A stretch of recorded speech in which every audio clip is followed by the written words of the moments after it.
everyone and welcome back. In the previous session, we discussed the characteristics and assumptions of non-parametric tests. In this session, we will focus on 6 widely used non-parametric tests and clearly answer one key question: when and where to use them. The tests we will cover are chi-square test, Mann-Whitney U test, Wilcoxon signed rank test, Kruskal-Wallis H test, Friedman test, and Spearman's correlation test. Let us start with the chi-square test. The purpose of the chi-square test is to examine the association between categorical variables. Hence, the data types for which this is used is nominal data and frequency counts. It is used when both variables are categorical, data is presented as counts, and observations are independent. For example, a logistics firm operates across multiple regions in India and uses different modes of shipment to deliver goods and wants to know whether mode of shipment depends on destination region. The research question here is: does the choice of mode of shipment depend on the destination region? This is a relationship or association question, not a comparison of averages. The variables here are mode of shipment like road, rail, air, and sea, and destination region such as north, south, east, or west. Both variables are categorical and nominal. That is, they have no particular order. Note that neither variable is numerical or ordinal, and their means and medians have no meaning. The firm examines historical shipment records for the last quarter, where each shipment is classified into one mode of shipment against one destination region, and the data is summarized as frequency counts as shown here. Parametric tests such as t-test, ANOVA, and regression on means are not applicable here because the data is not in the interval or ratio scale. There is no concept of average shipment mode, and assumptions of normality are meaningless. Thus, a non-parametric categorical test is required. The chi-square test is appropriate in this scenario because the chi-square test of independence is designed specifically to answer the question: are two categorical variables statistically independent of each other? Conditions as required for the chi-square test, such as categorical variables, data in frequency form, independent observations, and sufficiently large sample, are all satisfied. The null hypothesis is stated as: mode of shipment is independent of destination region, which practically means that the proportion of road, rail, air, and sea shipments is the same across all regions. The alternative hypothesis is stated as: mode of shipment depends on destination region, meaning that shipment mode preferences vary by region. Before even running the test, notice that sea transport is more common in east, west, and south as these other coastal regions. Air shipments are higher in the west than in other regions, and road dominates in north. These patterns suggest association, but we need statistical confirmation. What the chi-square test actually does is that it calculates expected frequencies assuming independence, compares the observed and expected frequencies, and quantifies the deviation using the chi-square statistic. Large deviations indicate evidence against independence. If the chi-square test is significant, It indicates that the shipment mode selection is influenced by region, and regional infrastructure and geography matter. Hence, strategy should be region specific. If it is not significant, it shows that mode selection is uniform across regions. Hence, centralized shipment planning may be justified. Let us now move on to the Mann-Whitney U-test. This test compares two independent groups on an ordinal or continuous variable and is a non-parametric alternative to the independent samples t-test. The Mann-Whitney U-test is used when two independent groups exist, data is ordinal or non-normal, and sample size is small. Let us examine an example from healthcare research where a Mann-Whitney U-test is applicable. Let's say a hospital administrator wants to evaluate whether patient satisfaction levels differ between two outpatient departments, A and B. OPD A, which is a traditional appointment-based system, and OPD B, which has a new digital queue management system. The hospital is considering rolling out the digital system across all departments and wants empirical evidence before doing so. The research question here is there a significant difference in patient satisfaction between OPD A and OPD B? This is a comparative question involving two independent groups. The patient satisfaction data is measured on a 5-point Likert scale, where 1 indicates very dissatisfied and 5 indicates very satisfied. This data is ordinal and not guaranteed to be normally distributed. Responses are collected from 25 patients in OPD A and 25 different patients in OPD B, and each patient responds only once. Hence, groups are independent and observations are independent. A parametric test such as an independent samples t-test is inappropriate here because the data is ordinal. Satisfaction scores show clustering at higher values and normality assumption is violated. Therefore, a non-parametric test is required. The Mann-Whitney U-test is appropriate here as there are two independent groups, the outcome variable is ordinal, sample sizes are moderate, and normality assumptions are not required. The null hypothesis is stated as there is no difference in the distribution of patient satisfaction scores between OPD A and OPD B, and the alternative hypothesis as there is a difference in the distribution of patient satisfaction scores between OPD A and OPD B. An illustrative subset of the sample data is as shown here. To conduct the Mann-Whitney U-test, the satisfaction scores from both OPDs are combined and ranked, and the sum of ranks for each group are computed. The U statistics is calculated and p-value obtained. Let us assume that the tests yield U equal to 68 and p less than 0.01.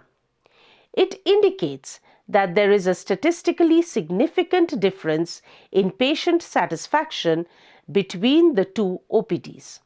And since OPD B consistently receives higher ranks and distribution shapes are similar, we conclude that patients report higher satisfaction in OPD B compared to OPD A. The practical implications of the analysis are that the digital queuing system improves patient care. Hence, hospital management has evidence to support scaling the system and allocating resources more effectively. The next non-parametric test is the Wilcoxon signed rank test, the purpose of which is to compare two related or paired samples and is a non-parametric alternative to paired t-test. It is used when measurements are paired and the data is ordinal or non-normal. Let us look at an example where the Wilcoxon signed rank test is applied in healthcare research. A hospital wants to evaluate whether a new pain management protocol is more effective than the existing one for post-surgery patients. Instead of comparing two different groups, the hospital measures pain levels for the same patients before and after the new protocol and creates paired observations. The research question here is, does the new pain management protocol significantly reduce patients' pain levels? This is a within-subject comparison. The data is collected on a 10-point rating scale where 1 indicates no pain and 10 indicates extreme pain. Although numerical, pain ratings are ordinal in nature, not guaranteed to have equal intervals and are often skewed. Hence, a parametric test is not appropriate here. Data is collected from 20 post-surgery patients and a non-parametric test like the Wilcoxon signed rank test is most appropriate. Each patient provides one pain score before treatment and one pain score after treatment. Hence, observations are paired and the samples are related, not independent. The null hypothesis is stated as the median difference between pre-treatment and post-treatment pain scores is 0 and the alternative hypothesis as the median difference between pre-treatment and post-treatment pain scores is not 0, which is a two-tailed hypothesis. Or more specifically, the alternative hypothesis may be stated as the pain decreases after treatment, in which case it is a one-tailed test. Assume the test yields W equal to 4 and P less than 0.01.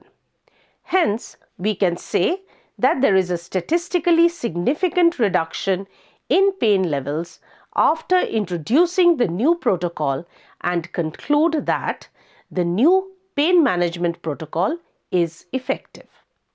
This implies that the protocol can be standardized across departments and improve quality of patient care by reducing their discomfort, thereby improving hospital performance indicators.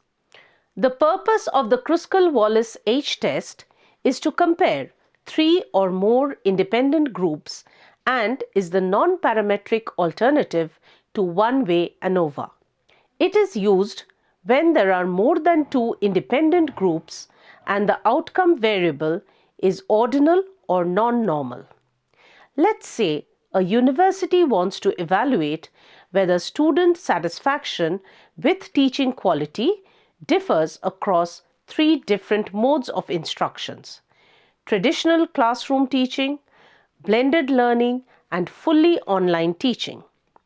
The administration plans to redesign course delivery and needs evidence-based insights. The research question is stated as, is there a statistically significant difference in student satisfaction levels across the 3 teaching modes? This is a comparative question involving more than 2 independent groups.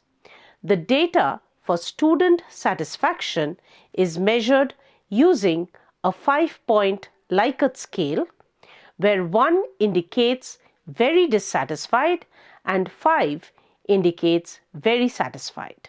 Thus, the data is ordinal and not assumed to be normally distributed. Sample characteristics are as follows. 30 students each are enrolled in traditional classroom courses, blended learning courses, and fully online courses, and each student belongs to one group only. Hence, the groups are independent and the observations are independent.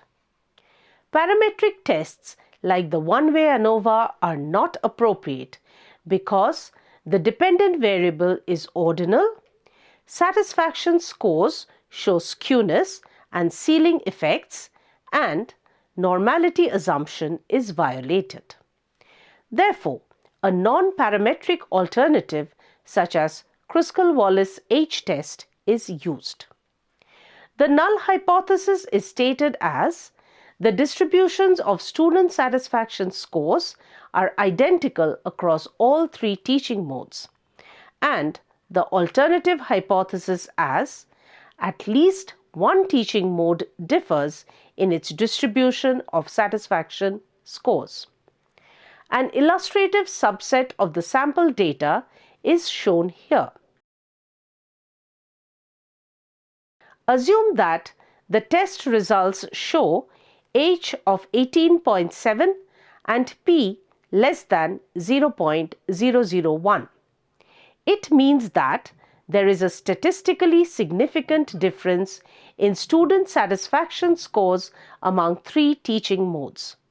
Because the blended learning has the highest mean rank, online teaching has the lowest mean rank, and distribution shapes are reasonably similar, we can conclude that the student satisfaction differs significantly across teaching modes. Practical implications can be stated as blended learning should be expanded, fully online courses require redesign, and faculty training can be targeted. It is important to note that though the Kruskal-Wallis test tells us that a difference exists but not where it exists, to identify specific differences, we need to conduct pairwise Mann-Whitney U tests and apply Bonferroni correction. The purpose of the Friedman test is to compare three or more related groups. It is used when the same subjects are measured multiple times and the data is ordinal or non-normal. Let us now look at an example from human resource management. An organization wants to evaluate the effectiveness of three different leadership training programs offered to its mid-level managers. Program A, a classroom-based training. Program B, an online self-paced training, and Program C, a blended training. Since training budgets are limited, management wants to identify which program produces the highest leadership competency improvement. The research question states, is there a statistically significant difference in leadership competency scores across the three programs when evaluated on the same participants? This question involves repeated measurements on the same individuals. Leadership competency is rated using a 7-point behavioral assessment scale, where 1 indicates very poor and 7 excellent. Although numerical, the scale is ordinal and subjective and not guaranteed to have equal intervals. The sample consists of 15 mid-level managers participate who have each completed all three training programs. After each program, managers are evaluated using the same rubric. Hence, measurements are related and observations are not independent. The Friedman test is appropriate here because it is used when comparing three or more related groups outcome variable is ordinal or non-normal, same subjects are repeatedly measured. The null hypothesis and alternative hypothesis are stated as there is no difference in the distributions of leadership competency scores across the 3 training programs, and at least one training program differs in its leadership competency scores respectively. The Friedman's test is conducted on the collected data and assume that the test results yields the Friedman statistic as 14.2 with a p less than 0.001. It can be interpreted as there is a statistically significant difference in leadership competency scores across the 3 training programs because Program C consistently receives higher ranks and Program A receives the lowest ranks. We can conclude that leadership competency improvement differs across training programs, with the blended program performing best. Practical implications would be to prioritize investment in blended training, redesign or discontinue less effective programs, and tailor leadership development strategies. It is important to note that the Friedman test indicates overall difference, but not which programs differ.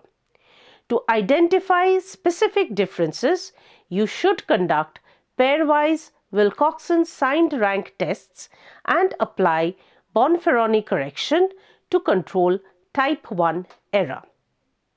The purpose of the Spearman's rank correlation test is to measure the strength and direction of a monotonic relationship between 2 variables when the data is ordinal or ranked, or data is continuous but not normally distributed.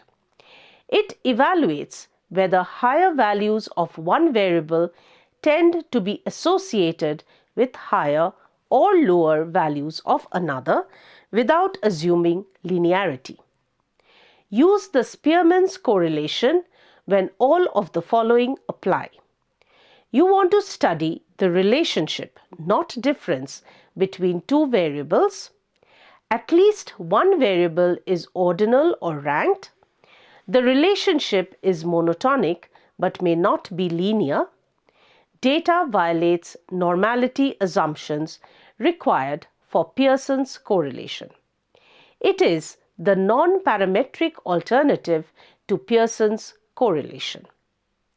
The key assumptions of Spearman's correlation test are: observations are independent, variables can be ranked, relationship is monotonic, that is consistently increasing or decreasing.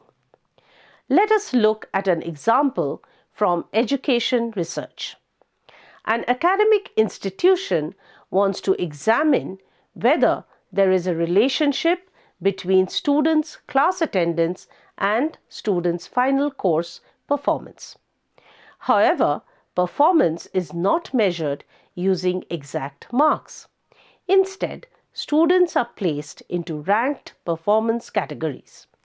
The research question is stated as: is there a monotonic relationship between students' attendance level and their academic performance? This is a relationship question, not a group comparison question. The attendance is recorded as percentage ranges and then ranked. The students are graded into performance bands, with 1 indicating poor and 5 indicating excellent. Both variables are ordinal data and neither variable has meaningful numerical intervals.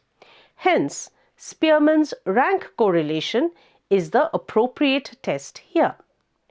The null hypothesis is stated as: there is no monotonic relationship between attendance level and academic performance, and the alternative hypothesis as: there is a monotonic relationship between attendance level and academic performance. Assume that the analysis results yield a Spearman's correlation coefficient ρ of 0.82 with p less than 0.01. This indicates that there is a strong positive monotonic relationship between attendance and academic performance. This means that as attendance increases, performance tends to improve and the relationship need not be perfectly linear. Practical implications of the study are: attendance policies can be justified empirically. Early attendance monitoring can identify at-risk students and academic advising can be targeted. Let us summarize what we have discussed today.